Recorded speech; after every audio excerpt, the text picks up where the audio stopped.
Esselamu Aleyküm değerli izleyicilerimiz. Nebilerin izinde programına hoş geldiniz. İnşallah bu programa sizler de bundan böyle Nebilerin izinde @cagritv.com adresinden ulaşabilirsiniz. Bizlere görüş ve önerilerinizi iletebilirsiniz. Bizler de inşallah onlara da bakacağız, inceleyeceğiz. İnşallah geçen hafta kaldığımız yerden devam edeceğiz. Geçen hafta peygamberler hakkında caiz olan sıfatlarda kalmıştık. Bu hafta da inşallah oradan devam edeceğiz. Hocam hoş geldiniz. Hoş bulduk. Teşekkür ederim.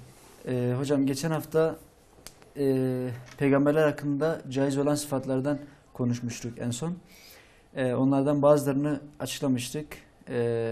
Mesela örneğin peygamberlerin kendi kavimlerinde içinde bulunduğu kavimlerin dilini en iyi bilmesi, güzel bilmesi, edebiyatını yani ve kültürlerini iyi bilmesi bunların bir tanesiydi. İnşallah bu hafta şunu sormak istiyorum. Allah-u Teala Kur'an-ı Kerim'de de buyurduğu gibi buyurmuş olduğu bir konu daha doğrusu. Peygamberlerin neden melek değil de kavimlerden, kendi içlerinden bir insanın onlara peygamber olarak gönderilmesi. Allah-u Teala bununla neyi murad etmiştir? Yani onları kendi içinden bir peygamber göndermiştir. Bunu Allah-u Teala neden böyle yapmıştır? Bunun nedeni başta belirteyim. Allah bir kavme, kullarını, kendi emirlerini gönderirken onların rahat anlayacağı, tanıdığı, ondan sonra bildiği birinin diliyle yani olmasını irade etmiştir. Evet. Yani tanımadığı yabancı birinin eliyle, diliyle olması o insanlar için meşakkat yaratırdı. Dolayısıyla Allah insanlara bir peygamber gönderirken onların içinden yani mesela birçok peygamber için diyor ki ve ila adin ahahum huda, Ad'a kardeşlerini Hud'u gönderdik. Yani kendi kardeşleri. Evet. Yani o kabileden, o kabilenin bir mensubu olan birini gönderdik. Evet.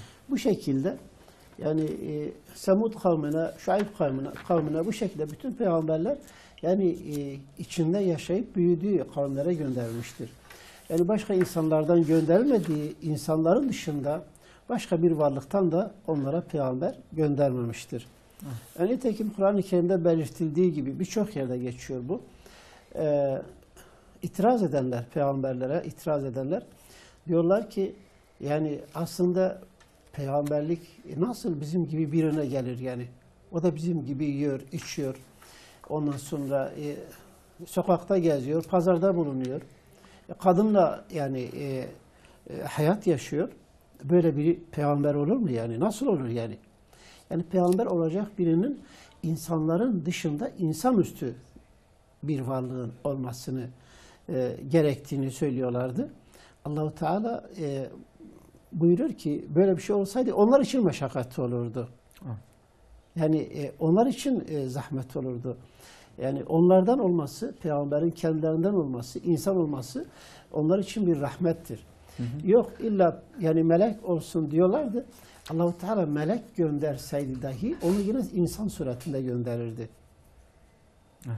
Yani bir melek peygamber gönderilmiş olsa dahi onu yine insan suretinde gönderir. Çünkü yani başka suretten gelip onlara peygamberlik, onlara önderlik edemez. Dolayısıyla Allah-u Teala diyor insan suretinde bir melek gelseydi onların yani içine düştüğü belirsizliği tekrar aynısı olurdu yani. Onları tekrar bir belirsizliğin içine düşürürdük yani. Evet. Zaten hocam yani insan meleklerin kendi suretlerinde yani nurani varlıklar olarak gelmelerinde geldikten sonra imtihanın bir anlamı da kalır mı? Yani melek olarak gelse imtihanın bir anlamı kalmaz. İnsan suretinde gelse bu defa diyecek ki bu insandır, melek değildir. Yani içine düştüğü karışıklığın içine bir daha düşmüş olurlardı yani. Evet. Yani insan suretinde gelince diyeceklerdi ki bu insandır. Ama melek suretinde gelse o zaman imtihanın sırrı bozulur. Melek insanlara geldiği zaman ancak bir insan suretinde gelirdi. Görünerek yani. Peki Hazreti Peygamber Aleyhisselatü Vesselam'a yani gelen vahiy meleği çoğunlukla Dihye bin Halife adında bir sahabinin suretinde o şekilde gelirdi yani. Evet. Hatta bir defasında insanlar görmüşler Hazreti Cebrail'i. Onu Dihye bin Halife sanmışlar. Sonra Allah Resulü Aleyhisselatü Vesselam bu Dihye değildi. Cebrail Aleyhisselam'dı ama size o surette göründü. O şekilde göründü. Evet. Yani peygamberler mutlaka yani insan olarak gelirler. İnsan suretinde, melek olsa dahi insan suretinde gelir. Ve insan olduğu için insanın hasselerini, yani melek olsa dahi melek insanın duygularını anlamaz ki. Evet. Yani insanlardan olmayan başka bir varlık insanın duygularını, ihtiyaçlarını, derdini, ızdırabını anlamaz. Ona göre sorunlarına çözüm üretemez, ona önderlik edemez. Ancak yeryüzünün halifesi insandır. Allah-u Teala bu önderliği insana vermiştir. Yani yeryüzünde en şerefli mahluk. Aslında insan meleklerden daha üstündür. Cinlerden, bütün varlıklardan daha üstün, daha değerli bir varlıktır. Allah-u Teala peygamberliği de insanoğluna nasip etmiştir. Evet. Yani yeryüzünün halifesi odur çünkü. Evet. Ya aslında zaten insan olarak gelmesinin en büyük hikmetinden bir tanesi zaten siz de belirttiniz hocam. Onlar arasında yiyip içmesi, onlar gibi yaşaması, insanlar gibi yani. Onların karşılaştıkları sıkıntılarla aynı seviyede olması, yani insan olarak acıması, gülmesi, ne bileyim ağlaması, bütün bunlar aslında insanlara örnek olmak için mevcut olması gereken şartlar. Yani bir meleğe dediğiniz gibi şimdi melek belki acımayı bilmez, ağlamayı bilmez, yemez, içmez. Şimdi bunda nasıl örnek olacak insanlara? Aslında Kur'an-ı Kerim'de hocam hakkınızı helal edin, bildiğim kadarıyla biz onlara işte melek de gönderseydik bize işte daha iyi, yani bizim en iyi halimizi anlayacak olan insandır. Bize niye insan gönderilmedi derlerdi buyuruyor Rabbimiz Allah-u Teala. Bilmiyorum burada bir sıkıntı var mıydı benim bildiklerimde? Yani biz onlara melek gönderseydik dahi o meleği insan suretinde gönderdik. Melek gönderseydi melek olarak, melek onları anlamaz. Onların sıkıntılarını, dertlerini anlamaz. Dolayısıyla onlara yani getirdiği yükümlülük, yaptığı tevcihat onların kaldıramayacağı, yapamayacağı şeylerden, türden olurdu ki bu onlar için meşakkat olur. Bu defa kendileri şikayet ederdi. Yani niye bizden, insanlardan değil de melek birini bize göndermiş de bu melek bizi anlamıyor. Bizi anlayan insan olması gerekirdi. Böyle diyeceklerdi. Yani itiraz edenlerin illa yani itiraz etmek isteyenler itiraz yolu kapanmaz yani. İtirazlarını ederler. Ne de olsa ederler. Doğru mu, yanlış mı, yerinde mi, değil mi? Mutlaka itiraz ederler. Ama yani teslimiyet, itaat, aklı selim ile ondan sonra doğru iradeyle ancak olur. İnsanlar yani peygamberlere bakarak kendilerine yön seçerler. Peygamber onlar için önderdir, örnektir. Evet. Şimdi melek insanlara örnek olamaz. Çünkü meleğin duyguları farklıdır. Evet. Yaşantısı monotondur. Melekte nefis yok. Hep ibadet eder. Eğlence bilmez. Sevinme, gülme vesaire. Yani meleğin hayatı sabit bir hayattır yani. Hep Allah'a ibadet eder, hep onu tesbih ve tahmid eder. Rızkı da zaten Allah'ın zikridir. Onunla yani rızıklanır. Yani iaşe için, maişet için bir derdi de yoktur. Evet. İnsanın yapısı melekten farklıdır.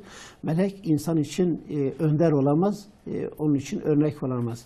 Nitekim Peygamberimiz Aleyhissalatu vesselam bazı insanlar yani melek hayatını yaşamak istemişler sahabeden. Osman bin Mez'un, Ebu Derda, Abdullah bin Amr gibi bazıları yeme içmeyi böyle çok aza indiriyorlar. Evet. Her gün böyle sürekli gündüz oruç tutmayı, gece yani teheccüd namazını kılmayı, kadından uzak durmayı tercih ediyorlar. Bu durum Allah Resulü Aleyhisselatü Vesselam'a intikal edilince Ebu Derda'nın hanımı anlatıyor. Diyor Allah Resulü Aleyhisselatü Vesselam bizim haneye geldi. Ve evimizin kapısından girmedi. kapının süvesinden tutarak seslendi. Kardeşim Ebu Derda'yı çağır dedi. Çağırdım, geldi. Diyor Allah Resulü şöyle buyurdu. Ey Ebu Derda, senin nefsin senin üzerinde hakkı vardır. Sen ev halkının senin üzerinde hakkı vardır. İnsan olarak, beşer olarak böyle ibadete çekilmekle, böyle münzevi bir hayat yaşamakla bu hakları sen ifade etmiş olamazsın.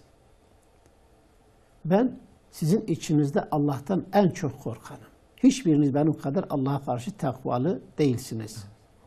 Ama ben oruçta tutarım, iftarda ederim. Teheccüd namazını kılarım, yatarım da. Kadınla evlenirim, çoluk çocuk sahibi olurum. Ondan sonra çarşı pazara giderim, alışveriş yaparım. Bir beşer gibi yaşarım. Bu benim sünnetimdir. Kim benim sünnetimden yüz çevirirse o benden değildir.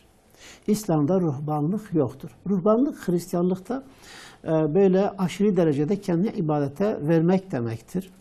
Hristiyanlar bir nevi kendi melekleştirmişler. Melekleştirme yani eğilimine girmişler. Dini zorlaştırmışlar. Dini yaşayamaz hale sokmuşlar. Nihayetinde herkes bunu yapamayınca dinde ruhban sınıfı ortaya çıkmış. Diğerleri artık bu sınıfın altında ayrı bir sınıf, ayrı bir tabaka olarak kalmışlardır ki dini tahrif etmişlerdir. İslam'da ruhbanlık yoktur. Allah Resulü 3 defa bunu tekrarlamış. La ruhbaniyete fil İslam buyurmuşlardır. Çünkü peygamber örnektir. Bu benim sünnetimdir. Kim bana uyarsa o bendendir, ben ondan. Benim sünnetimden yüz çevirense benden değildir. İşte dini zorlaştıran, dini peygamberin getirdiği çizgiden uzaklaştıran, peygamberin sünnetinden, peygamberin yolundan uzaklaşmışlardır. Ondan da, yani onun ümmetinden değillerdir. Öyleyse peygambere bakmak lazım. Peygamberin her hareketi bizim için bir örnektir. Peygamber insandır. Bizim gibi bir insan olarak yaşamıştır. Zamanı gelince peygamber gülmüş. Zamanı gelince sevinmiş. Zamanı gelince ağlamış. Zamanı gelince öfkelenmiş. Yani bunlar fıtri duygulardır. Her insanda olduğu gibi peygamberde de vardır. Nihayet o da bir insandı, beşerdi yani. Günahtan masumiyeti daha önce belirttiğimiz gibi yani peygamberde de yani günah işleme kabiliyeti, melekesi vardır. Ancak Allah Celle Celaluhu onu sürekli bir denetim, bir kontrol altında, otokontrol altında tuttuğu için böylece günaha yönelince Allah'ın bir uyarmasıyla günahtan geri dönmüşlerdir. Böylece günahtan masum kalmışlardır peygamberler.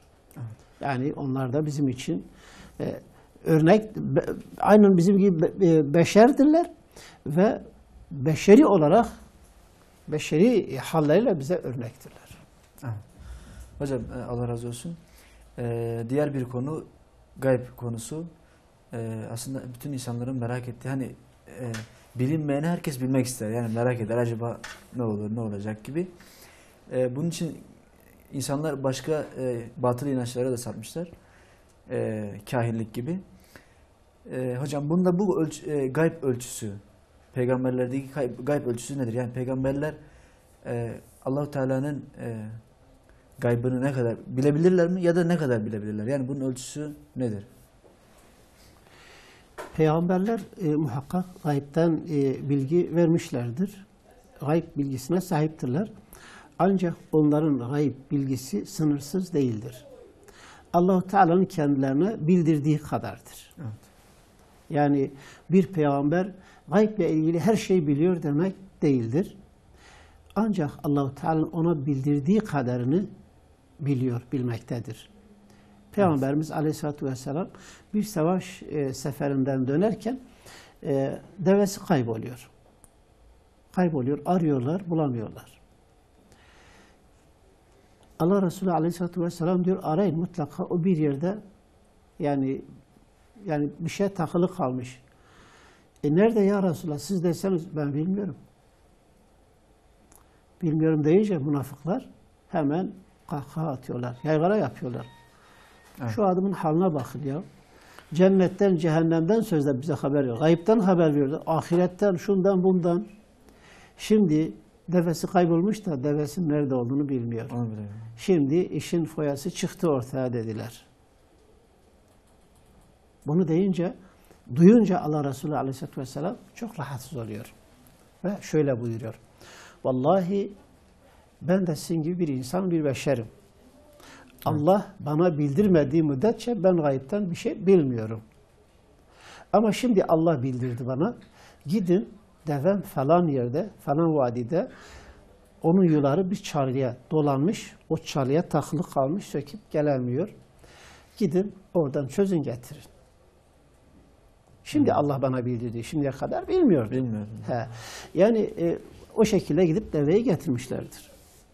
Yani gayble ilgili peygamberler Allahu Teala ihtiyaçları kadar gayb ilmini onlara vermiştir. Evet. Yani ihtiyaç duyduğu kadar. Yani gereksiz olan gayb ilmini onlara bile Allahu Teala vermiyor. Gaybi mutlak bilen Allah Celle Celaluhu'dur. Evet. Aslında Hızır Aleyhisselam'ın olayı da Hz. Musa ile Hızır Aleyhisselam arasında geçen olay da buna örnektir. Birçok örneği var. İfk hadisesi de bunun güzel örneklerindendir değil mi hocam? Yani Peygamber Efendimizin büyük bir sıkıntıya girmesi, tam günü hatırlamıyorum, epey bir süre büyük bir sıkıntıya giriyor. Yani bununla ilgili Hazreti Ayşe'nin iffetiyle ilgili ayet-i kerime nazil oluncaya kadar hem Hazreti Ayşe büyük bir ızdırap, büyük bir hastalık, yani neredeyse ölecekti o hastalıktan. Ve Allah Resulü Aleyhisselatü Vesselam onun işte ev halkına böyle bir şeyin yapılması onu derinden üzmüştür. Böyle Allah Resulü Aleyhisselatü Vesselam zaman olmuş ki insanlardan böyle özete çekilmiş, dua istemiş, Allah'ım beni bu halden kurtar, buna bir aydınlık getir. Hakeza bu arada yani nasıl yapacağını, nasıl bir yol haritasını takip edeceğini sahabeden bazılarıyla istişarede bulunmuştur. Hazreti Ali gibi. Nihayet Allahu Teala bununla ilgili ayet indirince her şey ortaya çıktı. Yani Allah bununla ilgili gaybi önceden ona bildirmedi. Yani. Bildirmedi. Çünkü bunun şahitliği kendisinden değil, başkasından olması gerekirdi ki o temize çıksın. Veyahut onun ev halkı temize çıksın. Direkt ayet nazil olunca aklandılar, temize çıktılar. Hazreti Musa Aleyhisselam'ın kıssasında mesela Hazreti Hıdır gayble ilgili ondan daha fazla bilgi sahibi görünüyor ise de faziletçe Hazreti Musa ondan çok çok üstündür. Bunu biliyor. Çünkü Hazreti Musa ulul azm peygamberlerden biridir. Yani azimet sahibi olan peygamberlerden biridir. En çok zorluklar karşısında dayanabilen, direnebilen, cesur, kahraman bir peygamberdir. Hızır Aleyhisselam gayble ilgili Musa Aleyhisselam'ın bilmediği şeyleri biliyor. Allah ona bildirmiş. Ona o yönde fazla ihsanda bulunmuş. Yani bunu sonra Hazreti Musa'ya bildirince bu da Hazreti Musa için bir imtihandır. Yani onu onunla imtihan etmiştir. Yani bir insanda yani güzel hasletlerden çok bulunduğu zaman olabilir insan yani kendine daha fazla güvenebilir. Allah korusun peygamber için söyleyemiyoruz. Bir insan şımarabilir. Evet. O yüzden Allah Celle Celaluhu Hazreti Musa'yı imtihan etmiştir. Rivayetlerde deniliyor ki bir gün Musa Aleyhisselam İsrailoğullarına böyle güçlü bir hitabette bulunmuş. Evet. Çok fesih ve belagatli bir hitabette bulunmuş. Herkes böyle mest olmuş yani. Hazreti Musa karşısındaki insanların o şeyini yani haleti ruhiyelerini görünce acaba yeryüzünde benim gibi böyle alim var mı? İnsanları etkileyebilecek var mı? Böyle kalbine bir şeyler geçiyor. Yani bununla gururlanmıyor, kibirlenmiyor. Ancak yani yeryüzünde ancak kendisi bu büyük fazilete sahiptir. Allah ona bu kadar lütufta bulunmuştur. Ondan dolayı Allah onu imtihan ediyor. Diyor git falan yerde işte bizim bir kulumuz vardır. Onunla görüş. Ondan ilim öğren. Nihayet Hazreti Musa bir arkadaşıyla birlikte yola çıkıyor. Onunla görüşüyor Hazreti Hızır Aleyhisselam'la ve meşhur kısa orada cereyan ediyor. Orada ortaya çıkıyor ki Hazreti Musa'nın bilmediği çok şeyler vardır. Ondan daha derin ilim sahipleri vardır. Hatta o deniz yolculuğunda Hazreti Hızır Aleyhisselam birlikte yolculuk yaparken rivayetlerde geçiyor. Diyor, bir kuş geliyor, geminin böyle bir ucuna konuyor. Gemi böyle durmuş haldeyken gagasıyla denizden su alıyor, su içiyor. Hazreti Hızır soruyor Musa Aleyhisselam'a, o kuşun denizden aldığı suyla denizde ne kadar bir eksiklik meydana gelir sence? Tamam. Hazreti Musa diyor ki, ne gelir ki yani? Bir ölçü verilmez ona, yani bir kıymet taşımaz. O bir damlacık sudur yani. Ama koca deniz orada duruyor yani. Evet. Diyor hocam, bizim ilmimiz ile Allah Celle Celaluhu'nun ilmi işte böyledir. Bizim ilmimiz o bir damlacık su kadardır. Evet. Asıl alim olan Allah'tır Celle Celaluhu. Hocam bir araya gitmemiz gerekiyor. Değerli izleyicilerimiz, kısa bir aradan sonra tekrar buradayız inşallah.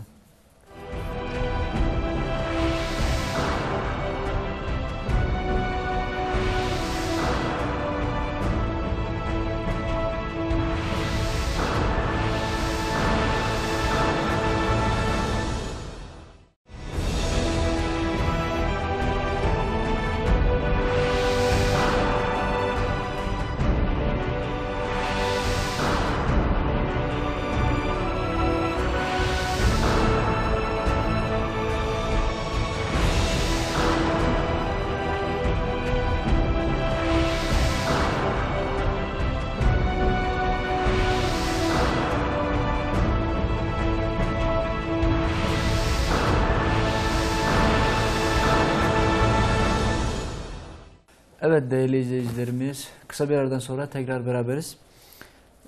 Hocam son olarak gayb konusunda neler söylemek istersiniz? Gayb, mutlak gayb Allah Celle Celaluhu şanına mahsustur. Ancak Allah Celle Celaluhu bu gayb ilminden ihtiyaç duyduğu kadar insanlara, peygamberlere yani verebilir. Peygamberlerin dışında salih insanlara da böyle cüz'i bir şey, bir ikramda bulunur. Dolayısıyla bunun adı keramet deniliyor. Evet. Yani Allah'ın bir ikramı. Keramet, peygamberlerin bildiği kadar böyle yani kuşatıcı bir ilim değildir. Delil değildir. Çünkü şeriatın sahibi peygamberlerdir. Keramet sahibi olan veliler, büyük zatlar, onlar keramet sahibi olsalar da bu kerametin tesih edilmesi tekrar sünnete, Kur'an'a ve sünnete bağlıdır. Yani Kur'an'a ve sünnete uygun ise kabul edilir. Kur'an ve sünnete uymuyorsa kabul edilmez. Bazen veli insanlar gördüğü bir kerametin hepsini ihata edemezler. Yani tam kavrayamazlar. Bir tarafını görürler, bir tarafını göremezler. Dolayısıyla hakim olamadıkları için, bu ilme tam hakim olamadıkları için keramet ilmi bir delil değildir. Ancak yani bu kerametin Kur'an'a ve sünnete ihtiyacı vardır. Kur'an ve sünnetin dışında hiçbir şey bizim için ölçü değildir. Yapılan içtihadlar, ondan sonra teviller yine Kur'an ve sünnetin ışığında olunca geçerlidir. Yoksa geçerli değillerdir. Yine de Peygamber Efendimiz'in bir hadis-i şerifi var gayb hakkında.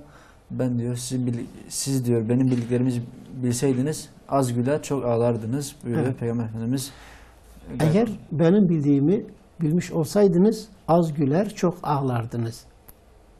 Yani o yüzden zaten sahabe-i kiram diyor ki Allah Resulü çok az gülerdi.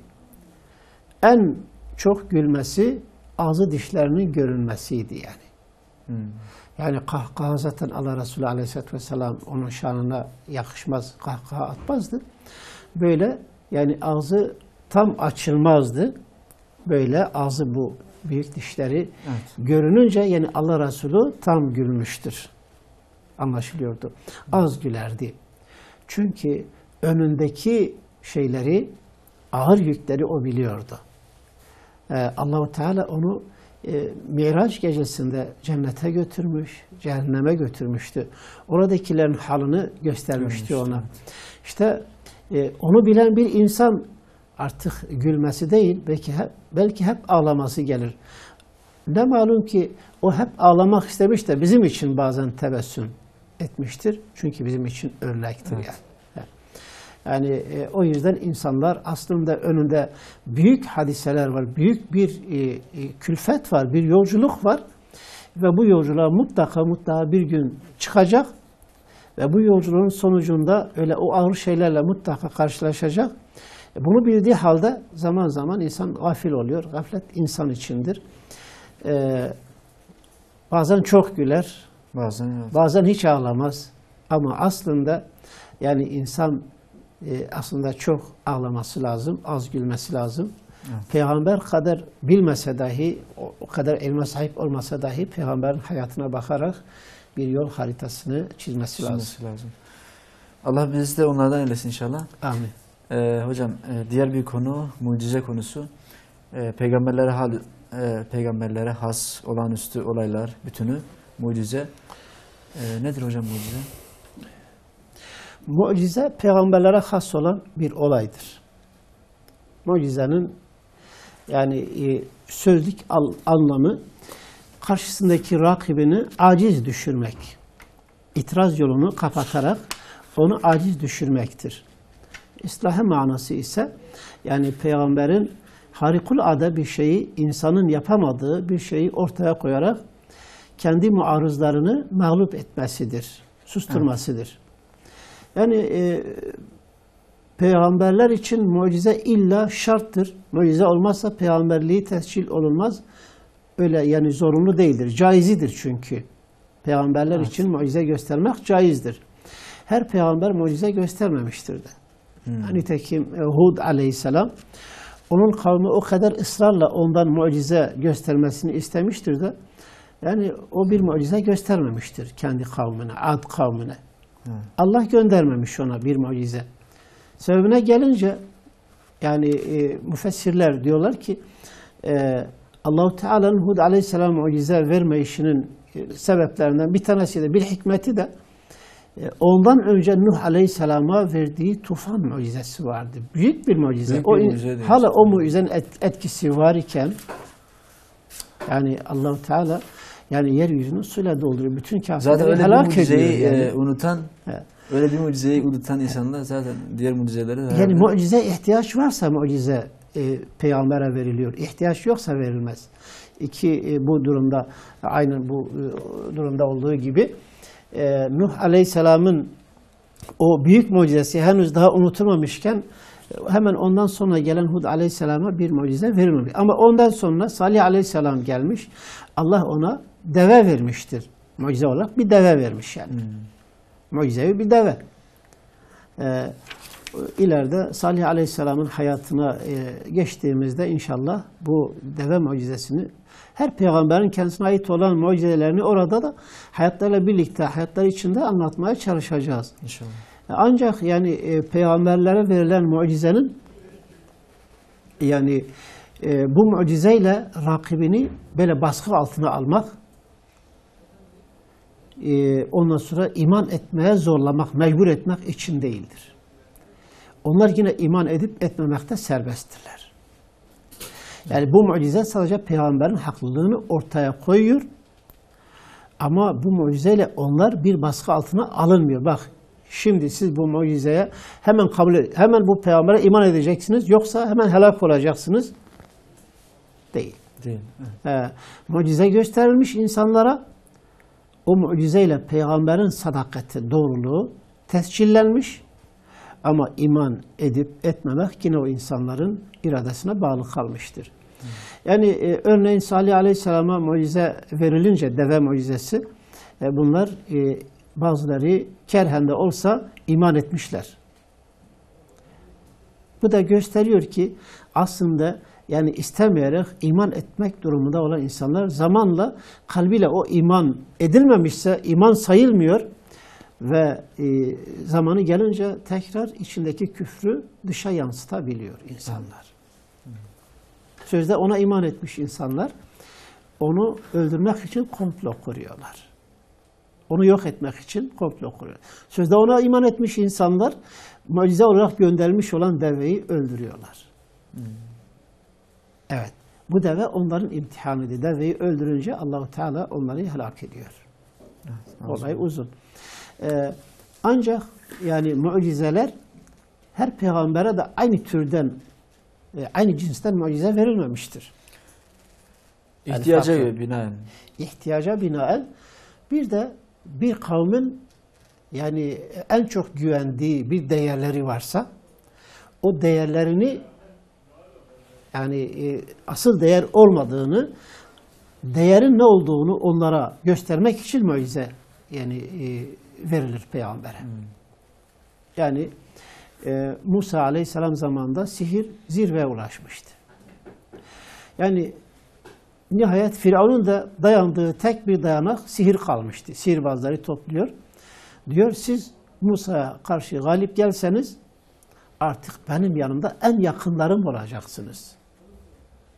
Çünkü artık Firavun'un da başka bir çaresi kalmamıştı Musa Aleyhisselam'ın mucizesine karşı. Ne zaman ki o gösterilen bütün sihir yani Hz. Musa'nın asa mucizesi karşısında yok oluyor, yutulup gidiyor. Bu defa bakıyorsun yani mucizeye karşı sihri yani en iyi bilenler hemen iman ediyorlar. Evet. Ama Firavun iman etmiyor. Yani onlar bunun bir kendi bildikleri sihirden daha büyük bir sihir değil.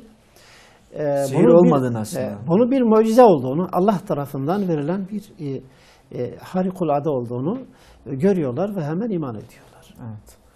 Hocam yine Musa, Hazreti İsa'ya mesela o gün tıp ilmi yani zirveye ulaşmıştı. evet. Yani tıp ilmi böyle artık böyle herkes yani neredeyse yani böyle ölüler için yani ölecek insanların ölümden kurtulması için yollar aranıyordu. Allah-u Teala Hazreti İsa'ya ölüleri diriltme mucizesini veriyor. Evet. Hani Peygamberimiz Aleyhisselatü Vesselam'ın zamanında yani Arap Yarımadası'nda şiir zirve yapmıştı. Şiir sanatı, edebiyat. Yani bir insan gelip bir olayı anlatırken böyle en güzel ifadelerle yani onu anlatsa bile fazla bir ehemmiyet kazanmazdı. Fakat şiirle onu anlattığı zaman insanlar ayağa kalkardı onun yüzünden. Ordular hemen oluşurdu. Şiir böyle etkileyici bir şeydi yani bir sanattı o zaman.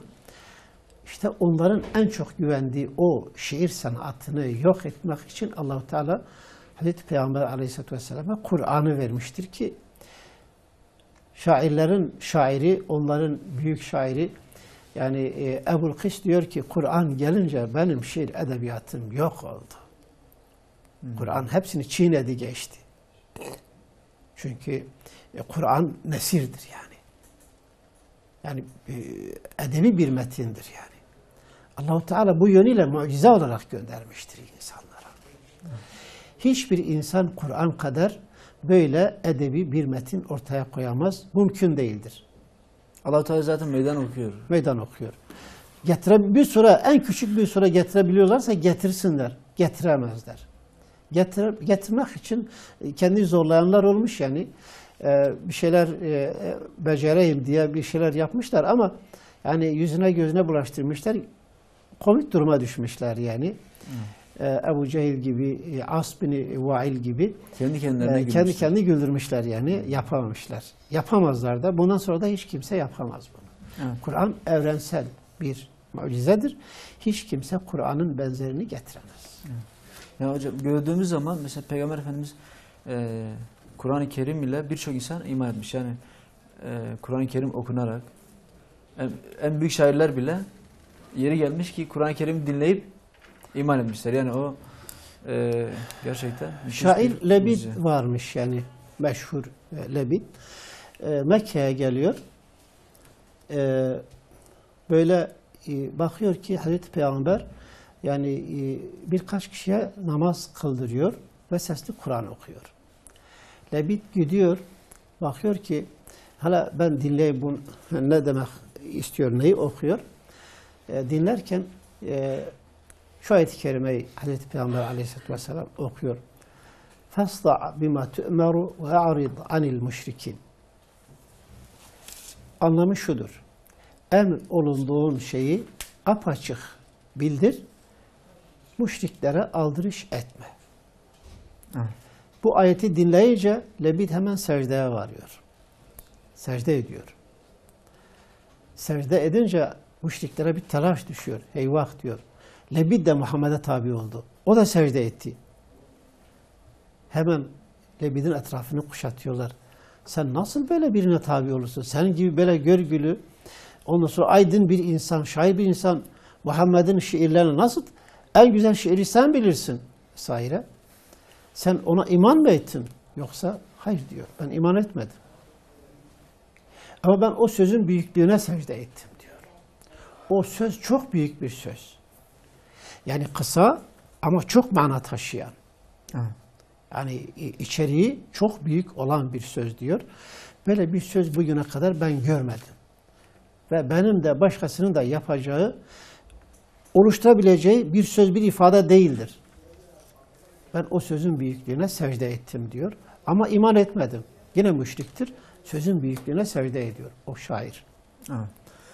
Aslında bunun sihirbazlarla benzer bir şey yönü de var, yani benzer bir yönü. Çünkü evet, bu şiirin aslında şiiri bildiği için şiirin ne kadar, yani Kur'an-ı Kerim'in ne kadar derin bir mana içerdiğini görüyor. O sihirbazlar da sihirin inceliklerini bildiği için aslında kendisine gösterilenin sihir olmadığını, ondan daha üstün bir şey olduğunu görüyorlar. Gerçekten güzel. Hocam son olarak peygamberlerin karşılaştığı zorluklar, tebliğ davetlerinde, bunu biraz kısaca anlatacak olursak neler söylemek istersiniz? Süremiz de kısa, birkaç dakikamız var. Ben aslında bu mucizeyle ilgili bir şeyler daha söylemek Tabii hocam, istiyorum. tamam. Yani mucizeler insanların yararınadır. Mucizelerle insanlar birçok, sadece hidayet için değil, birçok zorluktan kurtulmuşlardır, zahmetten kurtulmuşlardır. Peygamberimiz Aleyhisselatü Vesselam'a verilen mucizeler hepsi, yani hatta hepsi bir ihtiyaca binaen verilmiştir. Yani öyle zevk için, keyif için verilmiş değildir. Evet. Örneğin yiyecekleri bitiyor, artık ne varsa ordunun azığı bitmiş, birkaç kişinin ancak yiyebileceği bir şeyler, ufak tefek bir şeyler kalmış. Allah Resulü Aleyhisselatü Vesselam onları topluyor, diyor getirin. Bir çarşafın üzerine topluyorlar. Allah Resulü okuyor, ona dua ediyor, bereket duasını ediyor. Diyor buyurun gelin yiyin. Herkes geliyor, yiyor. O kurmalar sanki içinden kaynıyor. Yerin dibinden sanki onlara yeni katılıyor. Herkes yiyor. Herkes torbalarını, dağarcıklarını, azığını dolduruyor. Yine bitmiyor. Böyle bir mucize. Allah bundan dolayı onları açlıktan kurtarmıştır. Yine bir sefer esnasında suları bitiyor. Hiç kimsede su kalmıyor. Varıyorlar o bölgenin vadisine, kuyuları araştırıyor. Bütün kuyular kurumuş, su yok. Ancak bir yerde azıcık bir su bulunuyor. O da böyle bir kişinin bile yani içip kanamayacağı bir su, yani azıcık bir su. Evet. Onu getiriyorlar Allah Resulü Aleyhisselatü Vesselam'a. O suyu alıyor, okuyor, bir kısmını ağzına koyuyor ve ağzındaki suyu tekrar kuyuya döküyor. Ve hemen kuyuda su birikmeye başlıyor. Kuyunun suyu yükseldi diyorlar. Bütün ordu suyunu aldı, o kuyunun suyu bitmedi yani. Böylece bu bir mucizeyle Allah onları, İslam ordusunu susuzluktan kurtarmıştır. Evet. Yani böyle yine bir yani kıtlık esnasında Allah Resulü Aleyhisselatü Vesselam'ın okuyup üzerine dua ettiği bir oğlak eti Medine etrafında handak kazılırken o handak ehlini hepsini doyurmuş, yine artmış yani. Bu bir ikramdır. Mucizeler bu şekilde verilmiş insanlara yani. Evet. Yani bir ihtiyaca binaen verilmiştir. Lüks olsun diye verilmemiştir. Evet. Evet. Evet, aslında buradan başka bir şey de aklıma geldi hocam. Yani Müslümanların zorluğa düştükleri zaman Allah Teala'nın onları yardımsız bırakmayacağını da gösteriyor. Vaadi vardır. Evet, yani bu mucizelerin şekli onu gösteriyor gerçekten. Hocam Allah razı olsun. Programımızın sonuna geldik. İnşallah haftaya devam edeceğiz. Değerli izleyicilerimiz, bu hafta da programımızın sonuna geldik. Haftaya aynı saatte görüşmek dileğiyle. Allah'a emanet olun. Esselamu Aleyküm ve Rahmetullahi ve Berekatuhu.